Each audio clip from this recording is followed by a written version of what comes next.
Hello guys, welcome to another video in my channel. अभी हम जिस मैच के बारे में बात करने वाले हैं वो है आज का वाइट प्लस का मैच, जो कि होने जा रहा है केंट और एसएस के बीच में। ये मैच होने जा रहा है सेंट लॉरेंस गांव कैंटरबरी में। इससे पहले इस मैच की एनालिसिस स्टार्ट करें, अगर कल वाले मैच की अगर हम बात कर लें तो बहुत ही बढ़िया गया था। कोई मुझे नहीं लगता आसपास भी रहा होगा आपके स्मॉल लीग के टीम में। हाँ, मैट पार्किंसन से थोड़ा बेटर उम्मीद मेरा था, लेकिन हुआ नहीं। लेकिन फिर भी सबके टीम में वो थे, आई होप आपके टीम में भी रहे होंगे। मैंने जो कैप्टन सिलेक्शन कहा था बेस्ट चॉइस है, उन्होंने भी कमाल का परफॉर्मेंस किया। जो रूट हमारे लिए डिफरेंशियल वाइस कैप्टन चॉइस थे, एडम लाइथ के भी ऊपर, और उन्होंने भी अच्छा परफॉर्मेंस करा।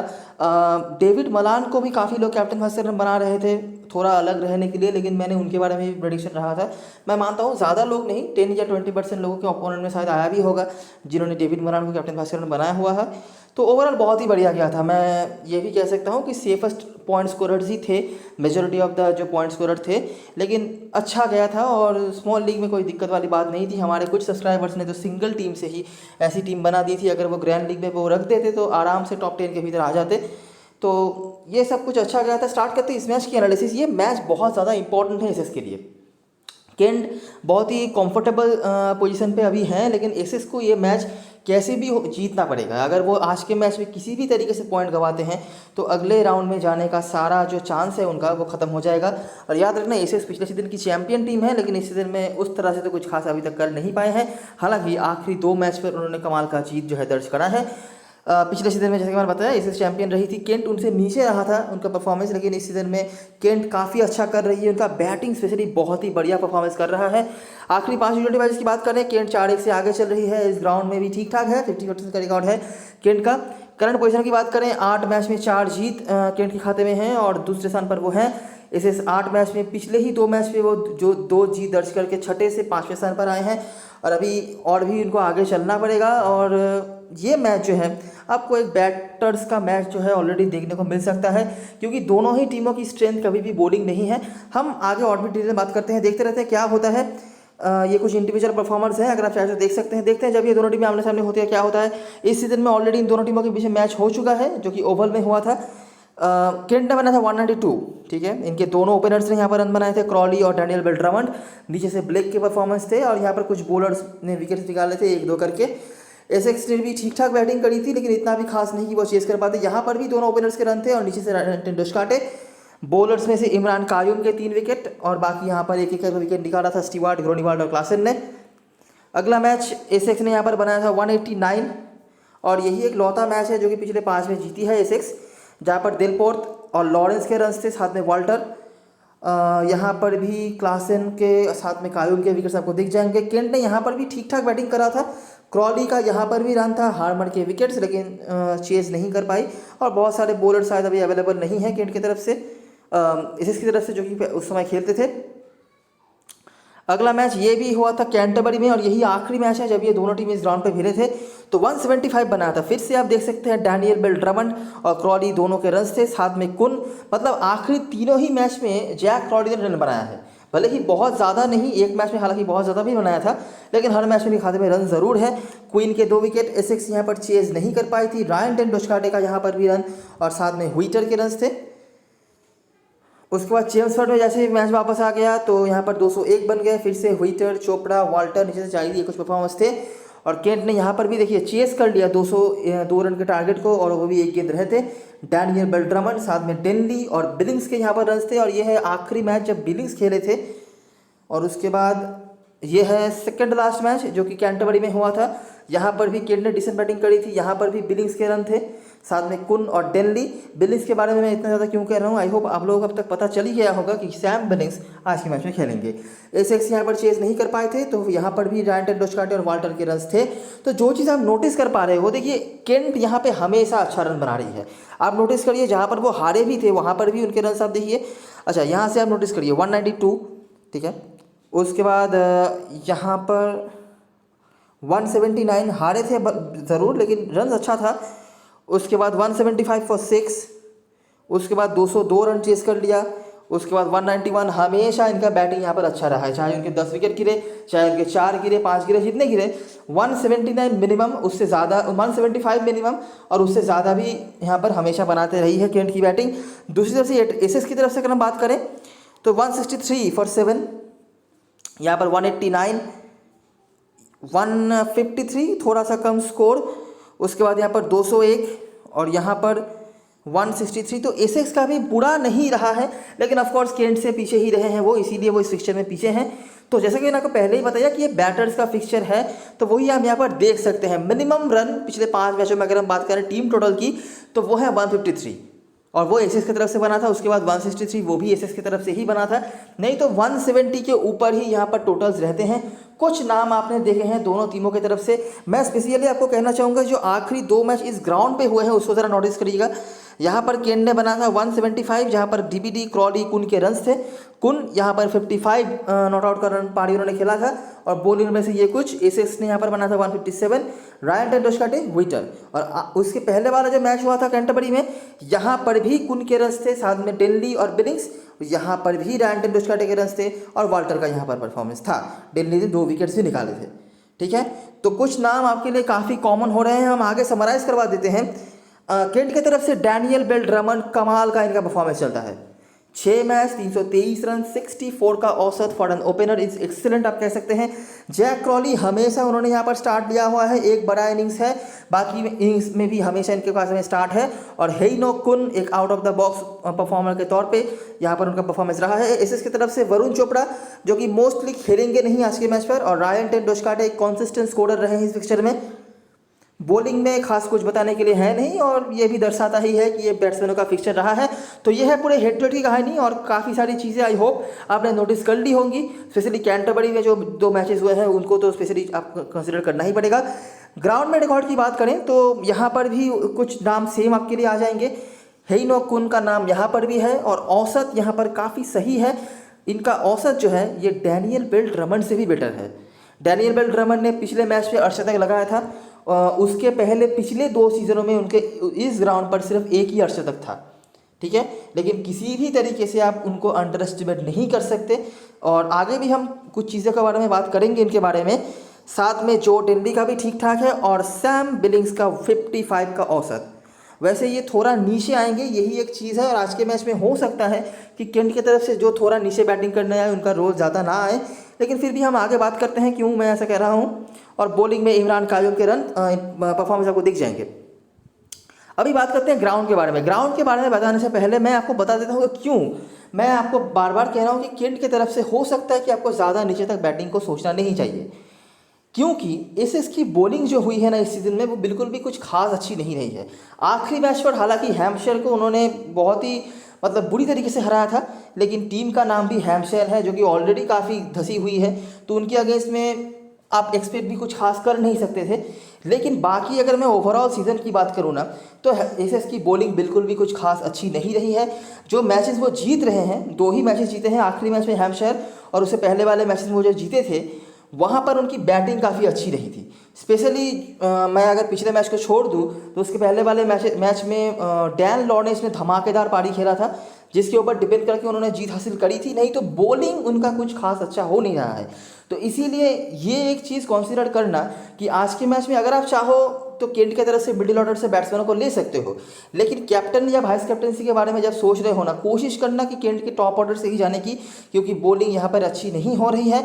मैं ऐसा नहीं कह रहा कि एसेस के बॉलर्स विकेट नहीं लेंगे, हो सकता है कि हिट करने के चक्कर में या फिर स्लॉग ओवर में विकेट लेके जाएं, लेकिन मैं ये कह रहा हूँ कि बॉलिंग जो है जब ज़रूरत पड़ती है विकेट्स सही इंटरवल में निकालने की, तब अच्छी नहीं हो रही है। हालांकि आखिरी मैच पर हैम्पशायर के अगेंस्ट में अच्छी बॉलिंग करी थी, लेकिन हैम्पशायर वैसे ही काफ़ी ख़राब फॉर्म पर है, तो उस रिजल्ट को आप ज़्यादा रिलेवेंट तौर मान के नहीं चल सकते।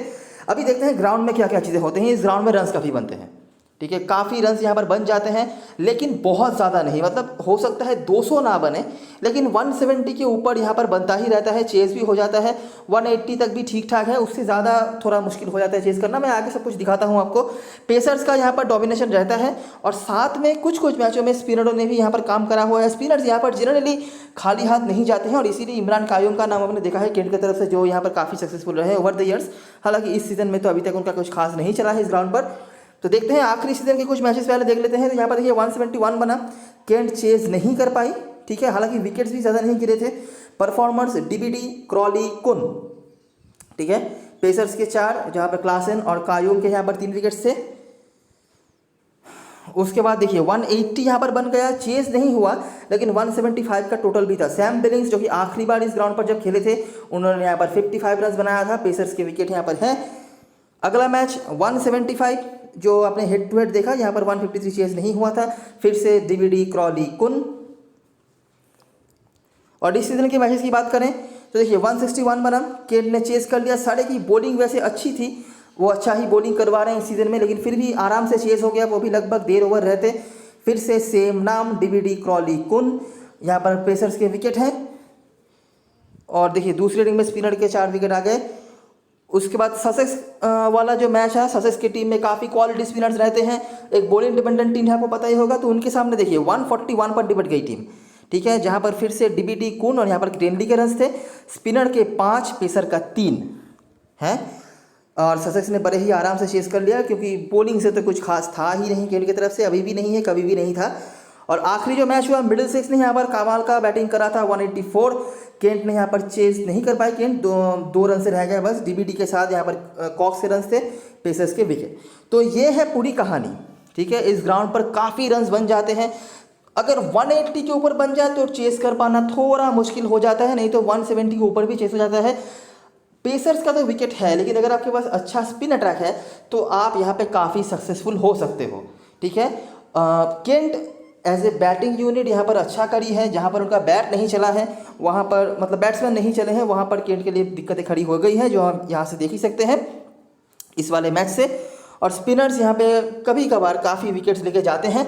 और जब ससेक्स जैसी टीम यहाँ पर 145 रन चेस कर रही है 15 ओवर में, तो आप समझ सकते हो यहाँ पर रन्स काफ़ी डिसेंटली बन सकते हैं। तो ये सब कुछ देखने के बाद इतना तो हम कह सकते हैं कि आज के मैच में भी आपको बैट्समैनों का फिक्सचर देखने को मिल सकता है, ठीक है। पेसर्स को आपको रखना पड़ेगा, डेथ ओवर में वो काम पे आ सकते हैं, क्योंकि आज के मैच में हो सकता है जो टीम टारगेट चेस करे उनको भी काफ़ी दिक्कतों का सामना करना पड़े, ठीक है। एसेक्स भले ही जीती नहीं हो मैचेस ज़्यादा उनके बॉलिंग की वजह से, लेकिन उनका बैटिंग खराब नहीं हुआ है, ठीक है। उनके काफ़ी नीचे तक बैटिंग है। अगर मैं सही बताऊं तो लगभग साइमन हार्मर तक उनके पास पॉजिटिव बैट्समैन है जो कि अच्छी खासी हिट कर लेते हैं। तो बैटिंग इनके लिए ख़राब नहीं है, और केंट तो वैसे ही अच्छी बैटिंग कर ही रही है।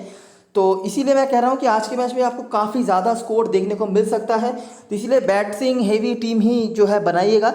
बॉलरों में से पेसर्स के साथ एक आध जो क्वालिटी स्पिनर्स हैं, जो टूर्नामेंट परफॉर्मर्स होते हैं या सीरीज परफॉर्मर्स होते हैं, ऐसे प्लेयर्स को आप ले सकते हैं। कौन हो सकता है मैं आगे आपको बताता हूँ। और कैप्टन वाइस कैप्टनसी का चॉइसेस भी आप अगर बैटर से ही जाओ, स्पेशली टॉप ऑर्डर के बैट्समैनों से, तो आपके लिए बेटर हो सकता है। कुछ नाम आपने नोटिस करे होंगे, वो नाम आई होप आपके दिमाग में गद गए होंगे। आगे हम देखते हैं क्या क्या चीज़ें मिलता है तो प्लेइंग इलेवन से। केंट के होकर सैम बिलिंग्स की वापसी होने जा रही है। अभी बात यह है कि वो किस नंबर पर बैटिंग करने आएंगे और किसके जगह पर आएंगे। लीनिंग के जगह पर उनका एक नंबर बन सकता है, तो वो एक चांस है, या फिर जॉर्डन कॉक्स के जगह पर ही बन सकता है। मैं पर्सनली चाहूँगा जॉर्डन कॉक्स के जगह पर वो आए, क्योंकि सैम बिलिंग कीपिंग कर सकते हैं। और जॉर्डन कॉक्स हालांकि आखिरी मैच पर अच्छी बल्लेबाजी उन्होंने करी है, लेकिन मुझे कुछ ज़्यादा पसंद नहीं आ रहा है पर्सनली इनका जो स्टांस वगैरह है। आखिरी मैच में अगर कोई बड़े प्लेयर होते, कॉन्फिडेंट प्लेयर होते, तो हो सकता है कि कल अगला वो आखिरी मैच जीत भी जाती केंट, लेकिन ये थे जीत नहीं पाए टीम, और इन्होंने ठीक ठाक बैटिंग करा था हालांकि। तो ये एक चेंज कर सकती है टीम। मोटा मोटा ये है कि बिलिंग्स जो हैं वो टीम में तो ज़रूर आएंगे। अब किसके जगह पर आएंगे और किस नंबर पर आएंगे ये देखना पड़ेगा।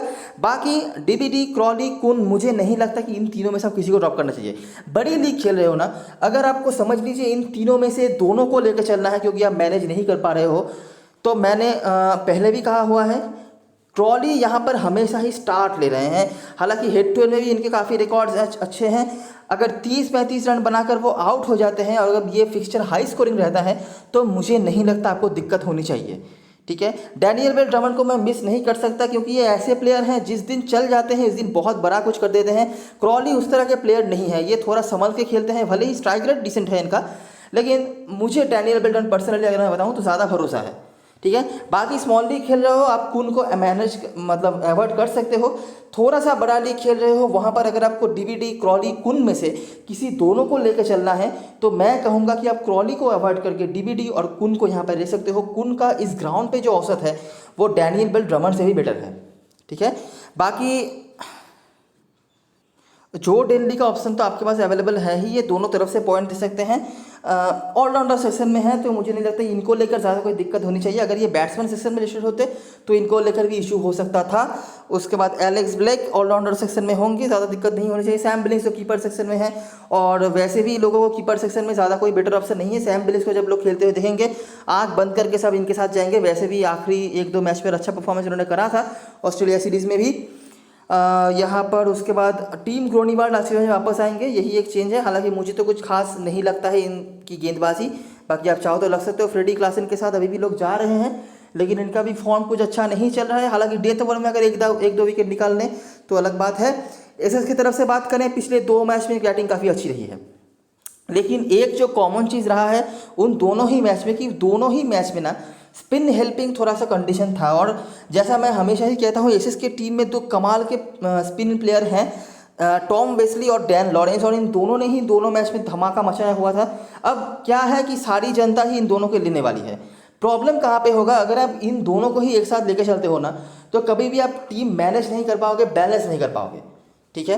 तो इसीलिए मेरा सजेशन यही होगा कि कम से कम टॉम वेस्ली को तो आज के मैच में आप रिस्क ले सकते हो, और उनके जगह पर रायन टेंडुलकर को अगर आप मैनेज कर लो रिस्क लेके तो मेरे ख्याल से आपके काम पे आ सकते हैं। मैं तो शायद पर्सनली डैन लॉरेंस और टॉम वेस्ली में से किसी एक को या दोनों को ही ला लूँ।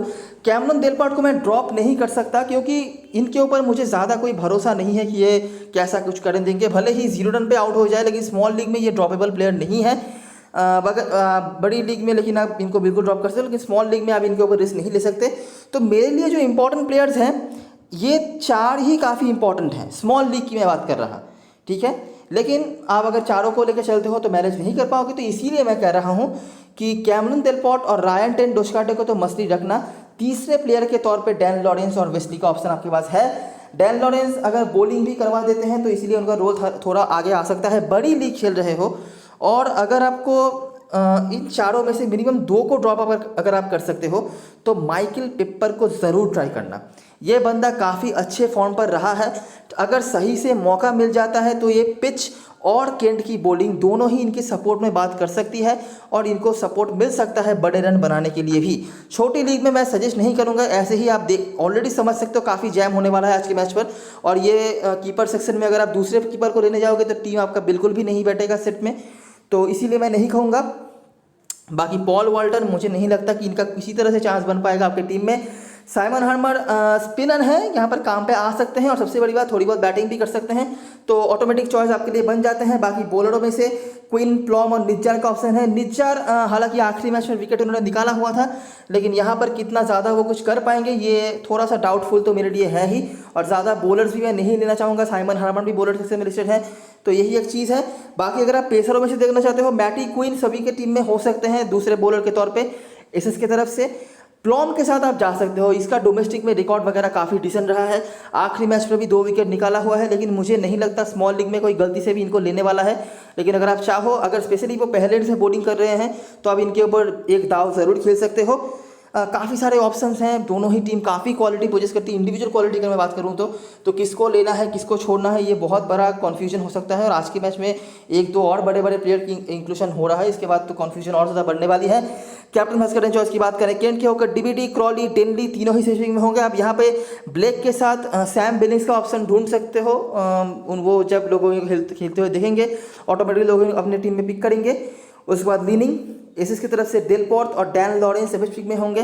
डैन लॉरेंस के ऊपर एक रिस्क आप ले सकते हो, क्योंकि देखिए ये 2 मैचेस के पहले अगर हम बात करें तो वो कुछ खास फॉर्म पे चल नहीं रहे थे, और हो सकता है कि ये कंडीशन भी उनके सपोर्ट में बात ना करे।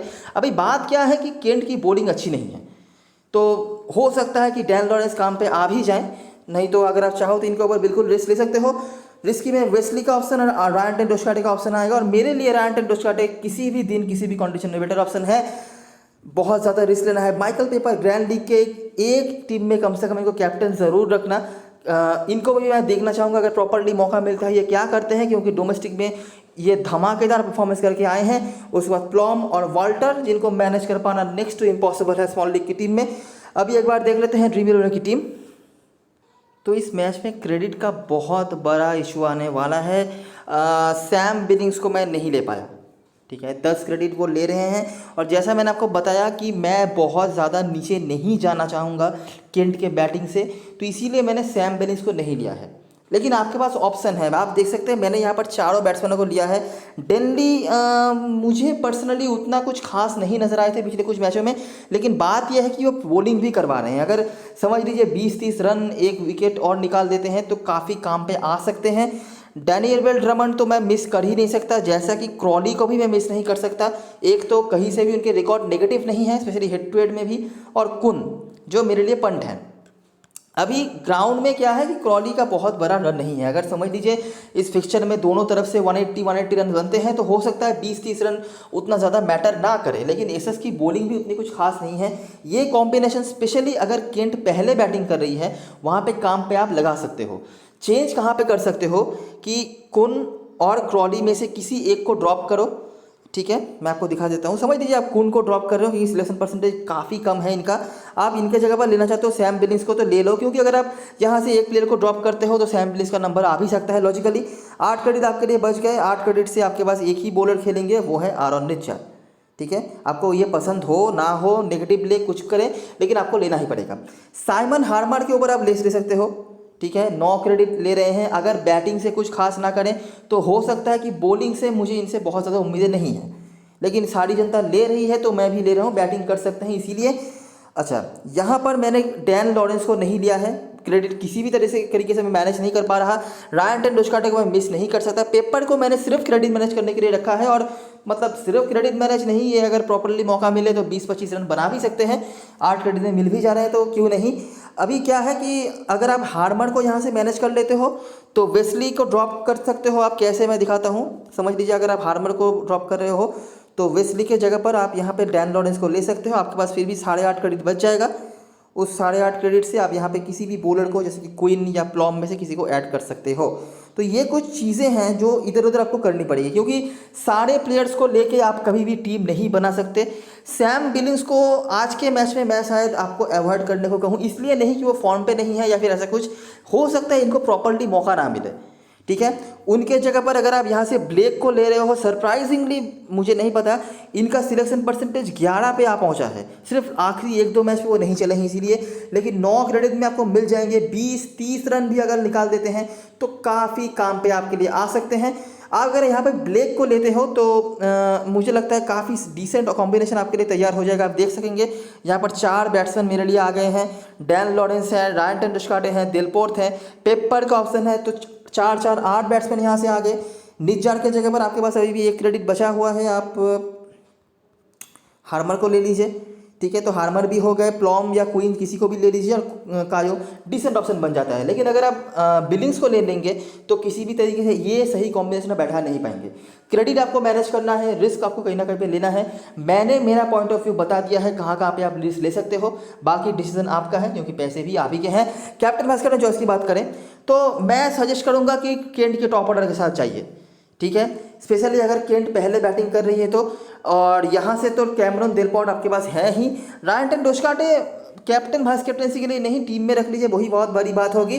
डैन लॉरेंस को काफ़ी लोग कैप्टन वाइस कैप्टन बना रहे हैं, आज के मैच में बना सकते हैं, अगर आप चाहो आप भी बना सकते हो, लेकिन मेरा सजेशन नहीं होगा, क्योंकि ये पिच हो सकता है उनके उतना ज़्यादा सपोर्टिव ना रहे, जैसा कि टॉम वेस्ली के लिए भी। हालांकि आखिरी 2 मैच में रन बनाया है, मोमेंटम है, इसी बेसिस पर ही मैं लॉरेंस के साथ तो फिर भी गया हूँ, लेकिन वेस्ली को मैं नहीं लेना चाहूँगा क्योंकि स्पेस नहीं बन रहा मेरे लिए। रायन टेंडुलकर उनसे बेटर ऑप्शन मेरे पास आ रहे हैं, आखिरी जितने भी मैचेस में मौका मिले हैं उनको, उन्होंने रन ज़रूर बनाया है। वेस्ली टॉप ऑर्डर में आ रहे हैं इसीलिए लोग उनको ज़्यादा प्रायोरिटी दे रहे हैं, लेकिन किसी भी तरीके से इसका मतलब ये नहीं है कि रायन टेंडुलकर अच्छा नहीं कर रहे हैं, ठीक है।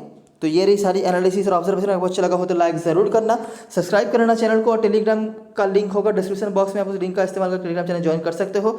आखिरी मोमेंट पर अगर कोई अपडेट वगैरह आया तो मैं वहाँ पर शेयर करता रहता हूँ। तब तक के लिए best of luck for this match and good bye for now.